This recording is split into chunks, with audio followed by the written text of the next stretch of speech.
Yes, dictation 5 second बाद start होगा। Speed 80 WPM। Yes, start. कविता में लोगों की भावनाओं को गहराई तक प्रभावित करने की अद्भुत क्षमता हासिल किए बिना ही आज बहुत से लोग कवि होने का दावा करना चाहते हैं। विराम। ये लोग शायद यह मानते हैं कि पद्य रूप में कुछ लिख देने, उसे किसी तरह प्रकाशित करवा लेने और कुछ लोगों से उसकी तारीफ बटोर लेने से ही व्यक्ति कवि कहलाने का अधिकारी हो जाता है। विराम। कविता के संबंध में इससे बढ़कर नासमझी भला क्या हो सकती है। विराम पैरा। एक समय था जब कवि को विद्वान या ऋषि का पर्यायवाची माना जाता था। विराम।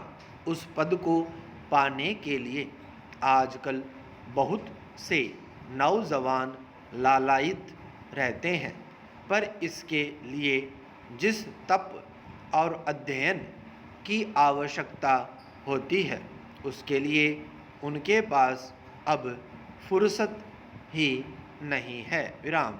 उनका बहुत सा समय तो फेसबुक या व्हाट्सएप की भेंट चढ़ जाता है।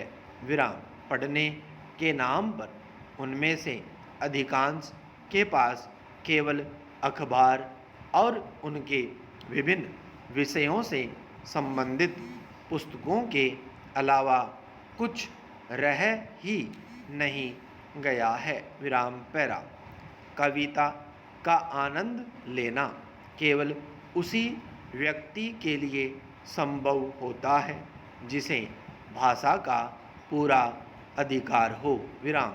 शब्दों के विभिन्न अर्थों, उनकी ध्वनियों और उनके माध्यम से व्यक्त होने वाले भावों की बारीकियों को समझे बिना और उनके सही उपयोग को जाने बिना काव्यानंद की अनुभूति असंभव है। विराम।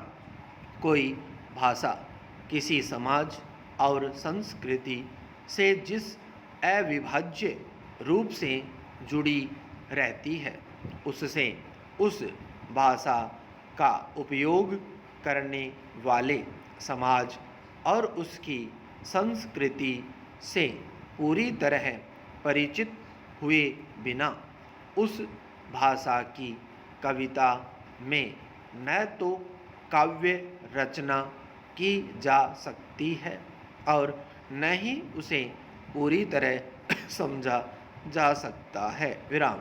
किसी विद्वान ने यहाँ तक कहा है कि किसी कविता के जिस भाग का अनुवाद असंभव है, वस्तुतः वही उसका काव्य तत्व है। विराम।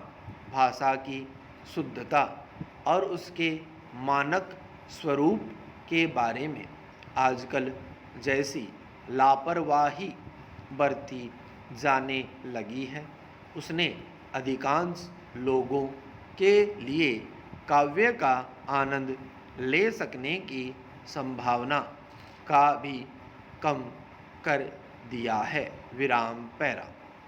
अच्छी और गहरी कविता पहले वाचन में ही अपना संपूर्ण अर्थ पाठक के सामने खोल दे, यह आवश्यक नहीं। विराम। किसी गंभीर और जटिल रचना का मर्म उसे बार बार पढ़ने पर ही प्रकट होता है। अगर किसी वस्तु या अवधारणा के संबंध में कवि और पाठक की दृष्टि एक जैसी नहीं है, तो कवि के लिए पाठक तक अपने काव्य भाव का संप्रेषण कठिन हो जाएगा। विराम। पाठक इसीलिए कई बार कवि के उस भाव संसार में प्रविष्ट ही नहीं हो पाता जिसे उसने अपनी कविता में रचा है। विराम। काव्य लेखन के क्षेत्र में आजकल एक तरह की अराजकता व्याप्त हो गई है। विराम। स्टॉप।